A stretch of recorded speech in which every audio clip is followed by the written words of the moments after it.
President departing Walter Reed. We're going to pause now for a brief moment and let other stations around the country join us. This is an NBC News special report. Here's Lester Holt. Good evening, everyone. We're coming on the air with breaking news. In just moments from now, we expect President Donald Trump to walk out the front doors of Walter Reed Medical Center following a 3-night stay there for treatment of COVID-19. He will get in his armored vehicle, then board Marine One and head back to the White House. Earlier, his doctor said he was doing well enough to go home. They caution, however, that he's not out of the woods yet in the fight against the virus. This afternoon on Twitter, the commander-in-chief wrote he was feeling really good and don't be afraid of COVID. This all comes amid security concerns and mounting criticism by some for a ride he took outside the hospital yesterday, and as more staffers from the West Wing, including his press secretary, Kelly McEnany, test positive for coronavirus. The cameras trained in the front door when he arrived at the hospital back on Friday. You may recall he stepped off, was ushered into a limo, and then taken in an entrance out of view of the cameras. But now we're told he'll come out of the front doors. The steps, that entrance may be familiar to viewers who have seen the medical briefings from the staff that has been treating the president.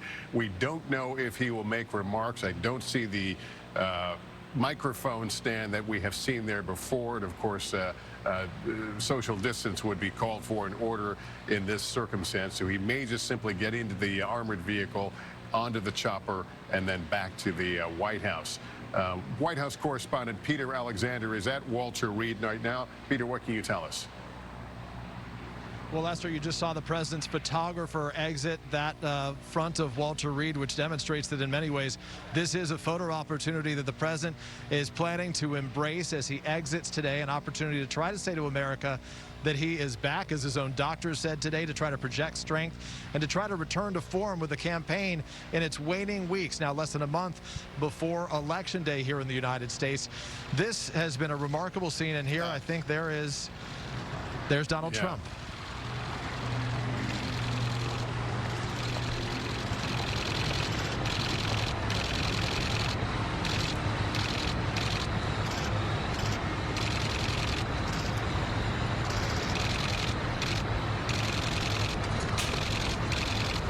Mr. President, how many staff are sick?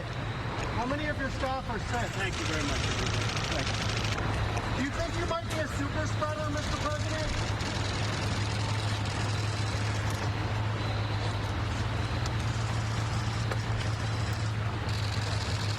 President taking no questions, but certainly a demonstration of a sign of strength, walking by himself, gently tapping the railings as he came down, but walking virtually unassisted as he now goes into that armored SUV, much like the one that took him on the tour yesterday of the neighborhood to greet well-wishers.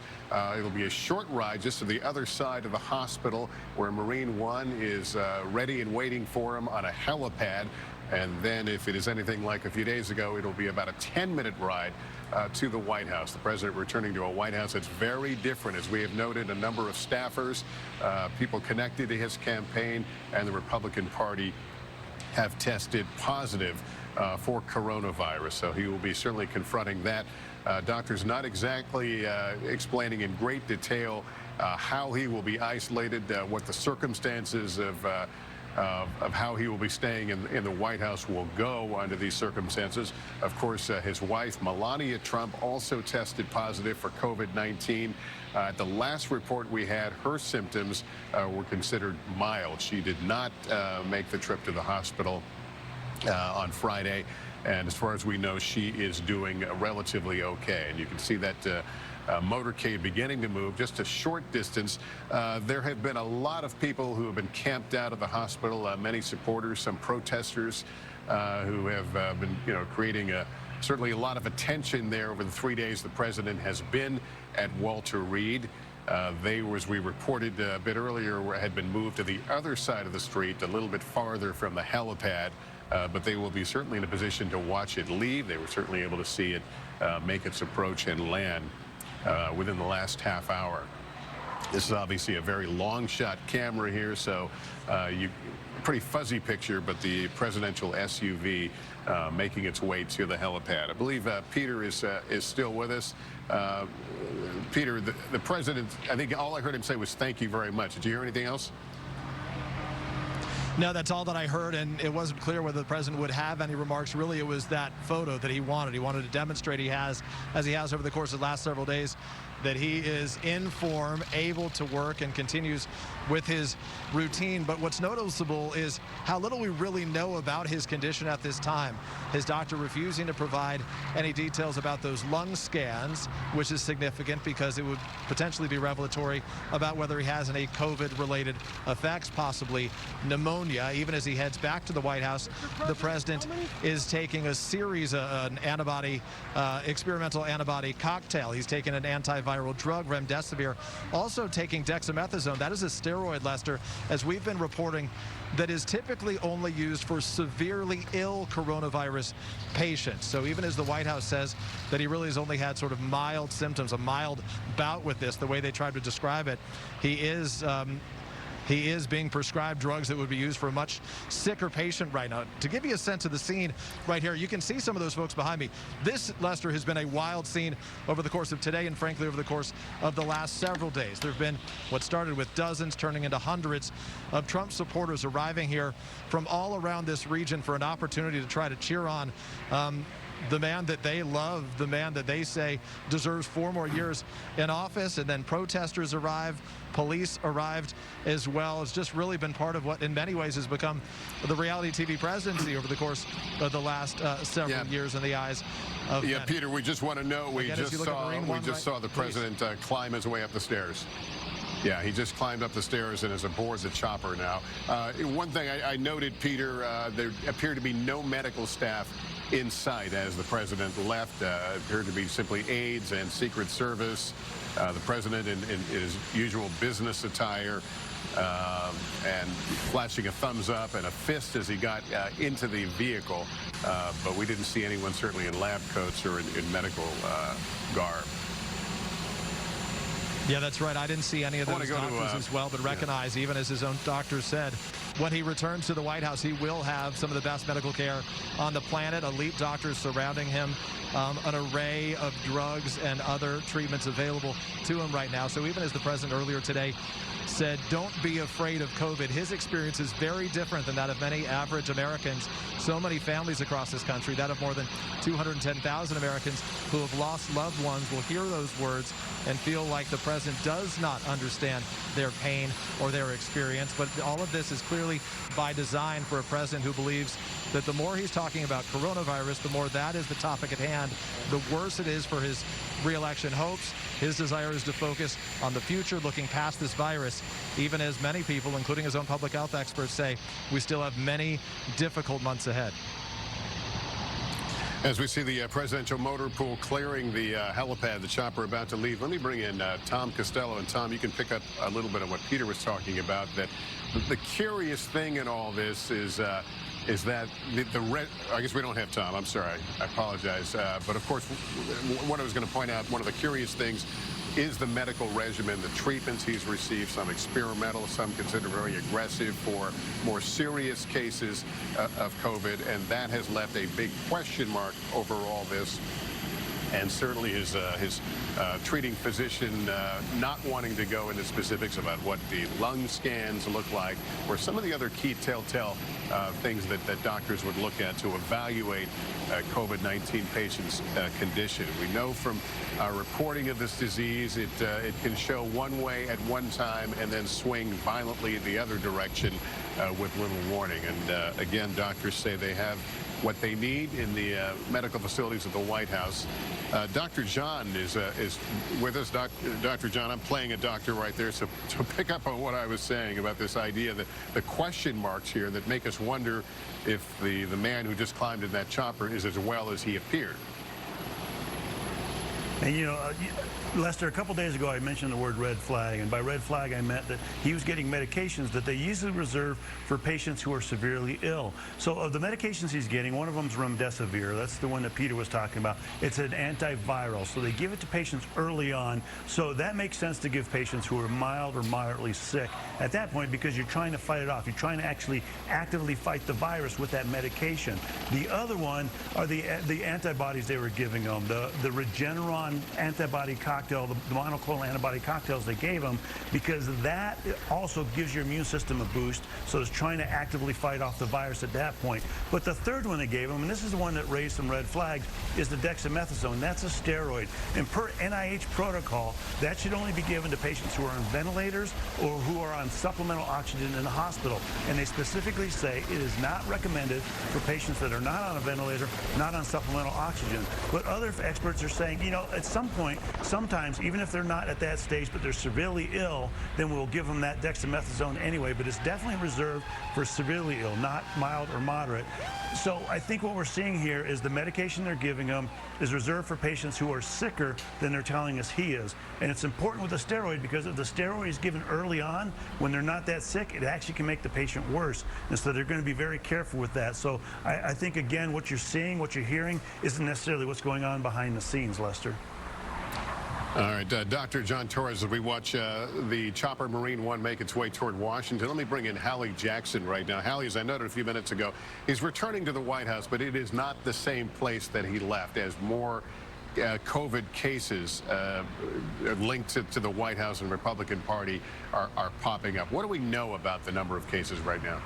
Well, we know, Lester, the number is 14. That is the cases linked to the White House or to the campaign. That includes the president and the first lady, and it includes the White House press secretary, Kayleigh McEnany, who today said that she tested positive for the coronavirus. We've learned today, too, that 2 of her deputies have also tested positive. The White House so far has not said how many West Wing staffers have actually tested positive so far. But I have to tell you, Lester, the White House feels different in more ways than one, right? It is fairly empty in there. It is quieter than I can remember seeing it, you know, not on a weekend when the president's out of town, let's say, here, on a weekday where there is a lot of news happening, because many staffers are working from home. Some of them who have perhaps not been directed to quarantine are doing that themselves, choosing to stay away from some of their colleagues. Some have come in. I spoke with one White House official here today. He was wearing a mask. I was wearing a mask outside more than 6 feet. But the question was, why did you still show up to work knowing that this is happening here? The argument from the White House is that they are essential workers, basically. They've been deemed essential to the functioning of government, basically. And there is some work that they feel they have to come into the office to be able to do. So we see the helicopter, Lester, on its way here to where I am on the White House. It'll land on the other side of the building from where I'm standing, on the south lawn. And then the president will head inside. I am told by a source familiar with the plans, and I emphasize the plans, that the president is expected to isolate in the residence. So that's not the West Wing. Now, that could change, let's say in a few days, if the president is still feeling good, decides he wants to go to the Oval Office, perhaps that could change. But at this moment, that is the expectation, that the president will be in the residence. As we've been talking about, and as Dr. John referenced a moment ago, the president coming home to the White House is not like me going home to my house in Washington or you going home to your house where you are. It is a very different experience. He will have 24/7 medical care. He has access to a full medical suite. This is fairly advanced. It is not a hospital, right? The White House is simply not a hospital, but it does have a level of care that pretty much any other American does not have access to. The question of how long the president will need to isolate once he gets back here, right? That is another question here, and we got some insight into that from the president's physician today. Now, typically, the CDC guidelines suggest 10 days for a patient from the start of the onset of symptoms. Dr. Conley said we'll be checking, the physicians will be checking the president's viral load. They need to make sure that he is not carrying a viral load, in English, that he is not contagious. That's kind of the point of this. That could happen maybe a little before those 10 days, maybe a little after. We know that the president is eager not just to get out of Walter Reed, to get out of the hospital, Lester. I spoke with one source tonight who said he is feeling cooped up and he's ready to go. He's also eager to get out, frankly, of this coronavirus bubble that he's in. He is eager to hit the road. He is eager to travel. He tweeted just before we came on the air that he is ready to hit the campaign trail. He just can't do that, though, until he's cleared to be able to travel, Lester, for safety, for responsibility, for a number of reasons. And that is something that Dr. Conley addressed today. He would not commit to a timeline, but he did say, you know, that the proper indications do have to be in place for that. There have been, as we've noted, some credibility questions, though, given that Conley has acknowledged that he painted a rosier picture over the weekend of the president's health. We know that Friday morning his condition was spiking a fever, his oxygen levels dropped. That was not revealed to the public at the time that it happened, Lester. As you look at this shot now of Marine One flying over Bethesda, it's about a 10-minute flight, so the president should be arriving here fairly soon, just about sunset here in Washington, Lester. All right, Hallie, thanks very much. I want to bring in NBC News medical contributor Dr. Kavita Patel and talk about what the president's life may look like, even as we march to the election 29 days from now. A patient like that, I assume you're worried about a worsening of condition, but also we just got a glimpse of what it's like for a president to move. Just that movement from the hospital to the helicopter, the number of people involved, the number of people that will receive him here.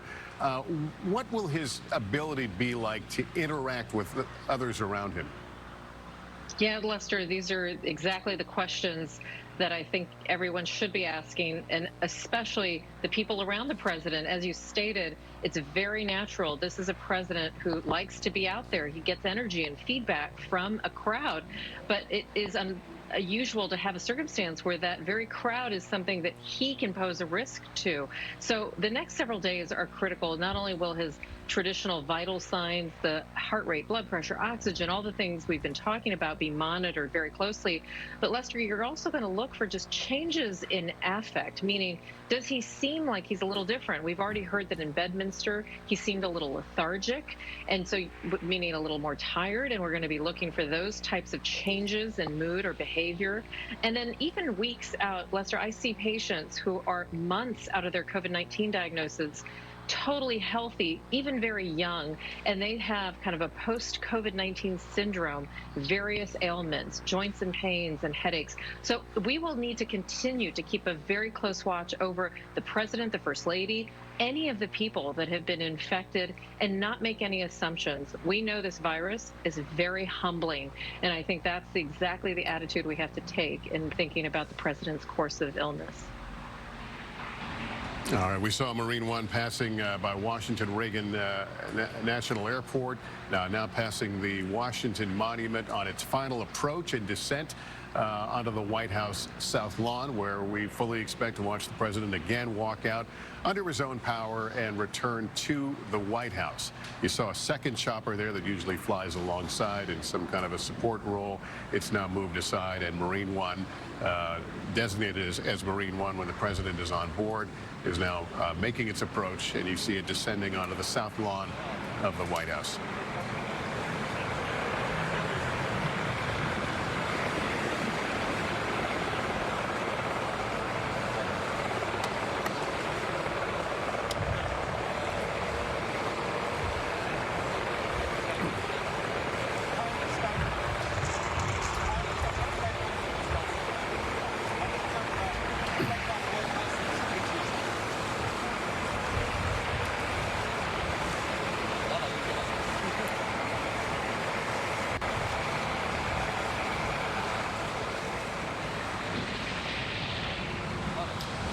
As we watch the chopper, we'll get another shot here shortly, but as we watch it pivot around, this means that we will likely not see much of the president because he'll exit from the left side of the chopper.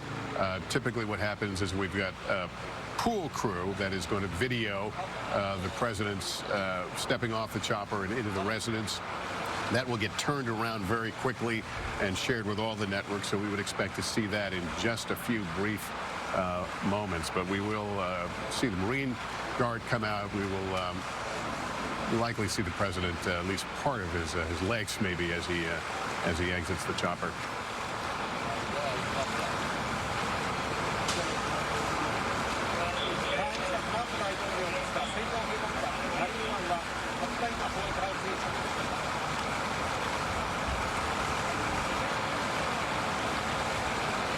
So just a little more than 72 hours from when the president departed the White House on a day that it was later acknowledged he had a drop in his blood oxygen level and was showing other COVID-19 symptoms. The president has now returned to the White House, to the residence, where he will continue to convalesce. His doctors held a news briefing today and said they believe that he is medically able, that he's indicated all the things they look for when they decide whether to discharge a patient. We have noted there are some questions about the aggressiveness of the treatment regimen he's received that have set off red flags among some physicians who have followed this very closely. Nonetheless, doctors said they were in agreement about the decision to let him return home and to convalesce and to isolate. And of course, we don't quite know what isolate will mean in the case of the president.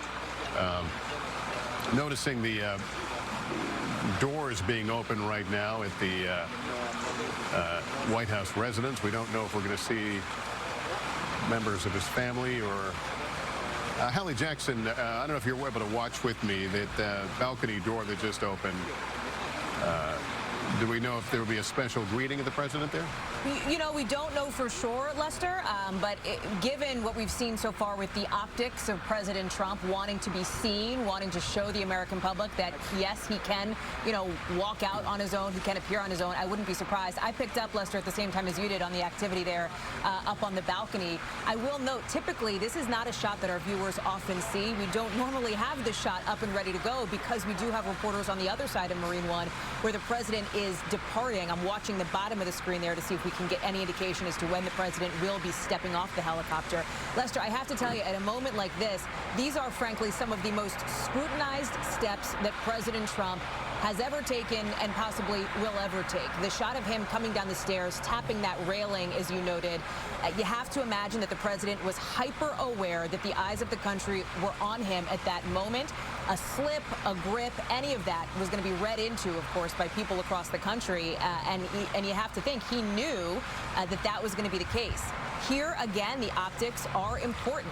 Ever since, Lester, I think back to 72 hours ago when you and I were doing this almost to the hour. I was watching this same helicopter take off the South Lawn here and head to Walter Reed. We're now watching it watching it come back now, 72 hours roughly later. And even from the very beginning of this, Lester, it was important for the White House to show the president walking on his own power, getting into the helicopter on his own power. The president is obviously not answering questions. Oh, is that... Yeah, I think, Hallie, I think we're watching the president now walking up the stairs to the residence. That's not a way he normally goes in. No.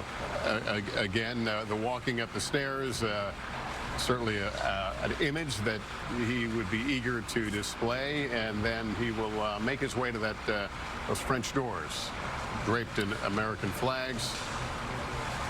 We see this shot, Lester, folks might be familiar, around Easter, at the Easter egg roll, when they come out, the president and first lady, and wave to the people who have assembled on the South Lawn. That's just to give some context to where this is. People might be thinking, I can barely see the president. He looks so small on the screen. We will have a better shot of this. Again, we are using a very long lens here from far away to be able to bring this shot to you live. There is going to be a better look at the president here, so we'll be able to see sort of how he is, how he's moving. He's spending a decent amount of time out there, Lester. I'm having a little trouble myself seeing if he's still waving or making hand gestures, but he is obviously wanting to, frankly, soak in this moment. I can hear now the rotors getting louder, which makes me think Marine One is about to take off. But you can see his photographer there coming in, it looks like on the left side of the screen, with the American flags flanking him. I'm told, Lester, that as the president is isolating at the White House, we should expect and we can expect to continue to see appearances like we've seen so far as he's been spending time at Walter Reed. He's blasted out every day that he's been there, videos on Twitter, for example. He did that drive-by over the weekend. I'm told that the president will want to continue to make these appearances during the perhaps roughly 10 days or 6 days left now that he is in isolation, to be able to send that message to the American people. It looks as though he might be waiting now, Lester, for Marine One to be taking off, and our fabulous crew out here outside the White House trying to zoom in as much as they possibly can. We're going to see the president obscured by Marine One as it lifts off, and the president remains on the balcony.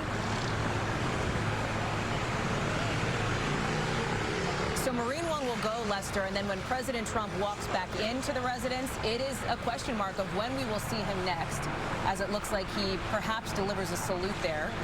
He is the figure, of course, in the middle of the screen, flanked by those American flags. So the president will now head inside the residence with a wave to the assembled pool reporters down there. Not sure if he's saying anything, yelling, unclear, but we'll be able to tell the audio once we do get what's called Lester tape playback, when those reporters run that video right back into the rack room here at the White House and feed it out to us. Yeah.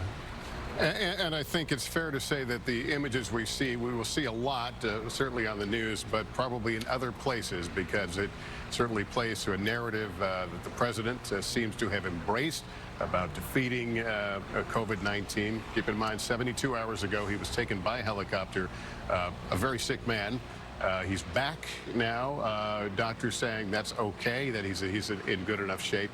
But nonetheless, we will continue to watch and monitor his condition and what happens now. Again, what does isolation look like? This is a tape from just a few minutes ago. You see the president right side of your screen walking up those stairs. He would normally come and go from the lower door, but comes up and spends several minutes outside the open French doors, the chandelier lit, the American flags, and pausing for what appeared to be a photo opportunity, and to certainly salute those who were gathered on the lawn before entering the residence itself. These are, again, live pictures here. This is, again, not the shot you'll be seeing a lot of, because the pool camera crew has been up close, being able to take many of these images, and we will see them. They will get turned around for greater distribution very, very quickly. Usually in circumstances like this, you don't see the entire White House press crew, but rather a pool of camera operators and journalists who serve basically on behalf of all news outlets. All right, Hallie Jackson again is on the other side of the White House. I don't know. Lester, is that the president that just came out on the left side? I'm trying to tell, Lester, but I have to say, I don't know if somebody can run back and look at that video. It looked as though the president may have actually taken off his mask before he walked into the residence. Again, it is hard to tell from the camera angle that we have. It looks like he's come back out again. Yep. Yes, so we saw Donald Trump land on the South Lawn of Marine One. He then slowly walked. So, it's a little bit hard to discern what we're seeing here. Right, and by the way, we've never seen this before, right? We're walking through this live on the air because this is not something that happens at the White House. It looks as though, Lester, the president has his back to us, I believe, but again, I do think it's worth noting that it appeared he had at some point perhaps removed his mask, which is obviously significant given that the president has an active contagious virus currently, based on the assessment from his doctors. It looks as though there are some staff members, I can see to the left of the screen, up on the Truman balcony there, but this is certainly unexpected for the president to be spending so much time out here, and I'm wondering if our colleagues who are part of the pool, who are much closer to the president, had already gone back inside, or if they are still out there getting the shot, Lester. Well, if he did remove his mask, it's simply hard to comprehend, given what has happened not only to him, but to more than a dozen other people who have tested positive for COVID-19. It sounds as though over 210,000 Americans have died. I'm looking at reports from our colleagues in the pool. They're sending emails as well. And it sounds as though he did remove his mask at some point before walking back into the residence, Lester. And so that is certainly notable, as you point out here. I'm being told that the president did, at least from the pool. As we try to get another shot, I can't tell if it's back on now, Lester, or what. As he's I think many Americans could only shake their heads out of those circumstances. We don't know who the other individuals are that have been appearing in that window. Again, this is video from a few moments ago. It's hard to know, obviously Secret Service, but hard to know who he's been interacting with there in front of the window. And I have to say, Lester, certainly delighted to be home. Yes, and I just want to quickly note that what we've heard from White House officials and frankly medical staff is that anybody who has interacted with President Trump has had on what they describe as full protective equipment. So that means N95 masks, it means other protective gear as well. That was a question as we were seeing these videos of President Trump and pictures inside Walter Reed. And in those images, he was not wearing a mask. And the question came up, well, how are you capturing those images and what kind of protective equipment are the people around him wearing? It also came up in that drive-by. It looks like maybe, Lester, he might be shooting some kind of a video or taking some sort of photo. That is something that we often see the president do. And I would be dollars to donuts, we end up seeing that on the president's Twitter page, if that's the case, at some point later on tonight. I would note, too, the issue of protective gear came up during the president's drive-by on Sunday when he cruised past supporters with his agents in the front seat there, wearing at least some level of protective equipment. Here's the video from the... All right, Hallie, this is the full video now shot moments ago. We'll let it play it out.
Come back there.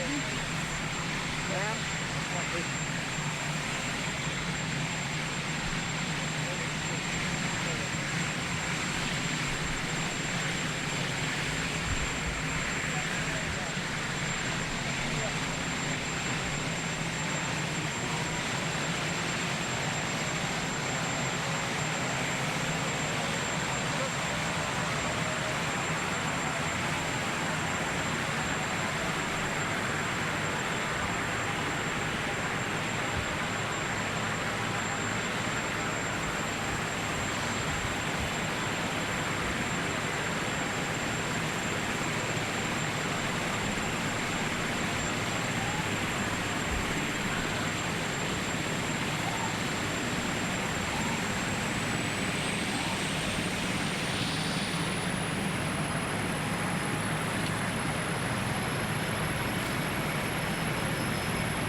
In a moment, it's not unlike his recent trip to a church across the street from the White House during Black Lives Matter protests. The president obviously trying to make a very strong statement of strength here, but removing his mask, albeit maybe no one in front of him, is clearly making a statement, perhaps a symbol of strength, perhaps a symbol of defiance. But a man who was rushed to the hospital in a helicopter just 3 days ago, facing COVID-19, which is a death sentence for a lot of people, taking his mask off and standing and posing for pictures on the balcony of the residence. It's a remarkable sight.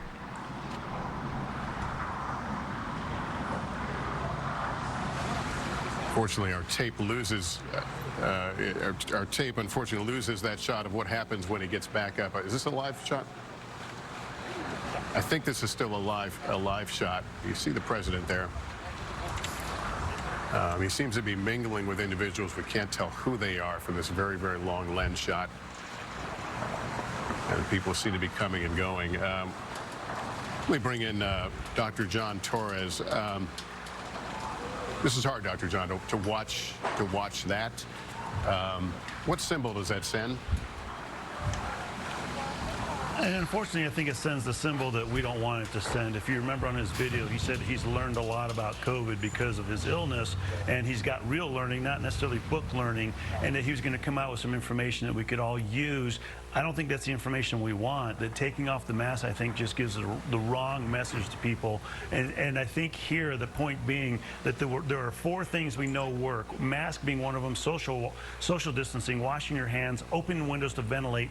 He's taking one of those and saying, you know, it's not all that important. And that as somebody who is public health has always been important to them, is a little disturbing. And hopefully he continues to give the message that the mask is important and doesn't do necessarily what he's doing there. And there weren't people around him, granted, like you mentioned, but at the same time, people are going to look at that and say, you know, maybe masks aren't as important as we thought they were just 1 or 2 days ago. Yeah, and Dr. John, let's talk about the whole mask thing. I mean, right now, I'm standing here on national television, not wearing a mask. Audience can't see, but I can tell you that no one's closer than, you know, 9-10 feet from me right now in an outdoor setting. I mean, I know the science continues to evolve. President standing on a balcony, you could argue that there's very little risk. But what should we know? Well, Lester, there's a huge difference here, and one of the big differences is that you did not test positive for COVID-19 4 or 5 days ago. You have not been on a triple drug therapy at Walter Reed Hospital to treat your COVID-19, and you're only 5 or 6 days into your treatment. We know that you're still shedding virus at this point, and so for somebody to take off a mask and shed virus at this point is different than you being out there, being completely asymptomatic, most likely not shedding, but at the same time social distancing. And one of the things about the mask, and I want to make sure people understand this because it's a message that we've been trying to get across for months, is the mask does protect you to a little bit, but its main point is to protect other people from you. And in this case, President Trump, who we know has COVID-19 at this point, needs to do what he needs to do to protect everybody from getting that COVID-19, including those around him. And so he had the mask off. Granted, nobody around him, but then he walks into the White House. I didn't see him put his mask back on. He may or may not have, but walking in without a mask into an indoor space where people are around, not necessarily social distancing, that puts the other people at risk, and that sends the wrong message. Oh, you were looking at momentarily a video from a shot within the last several minutes of the president. If you're just joining us, he has returned to the White House. Marine One airlifting the president back to the White House. His doctors held a briefing today and said they were all in agreement that he met all the objectives to be qualify, if you will, to be released for convalescence at home. And keep in mind, as we pointed out, his home is not like our homes. They've got a full working medical facility there. Still, we're not going to be able to forget that 3 days ago, even with that medical equipment, they felt they needed to get him to a hospital, acknowledging later that at least 2 times his blood oxygen level fell into what they considered danger zone levels, below 93%, I believe, was the figure.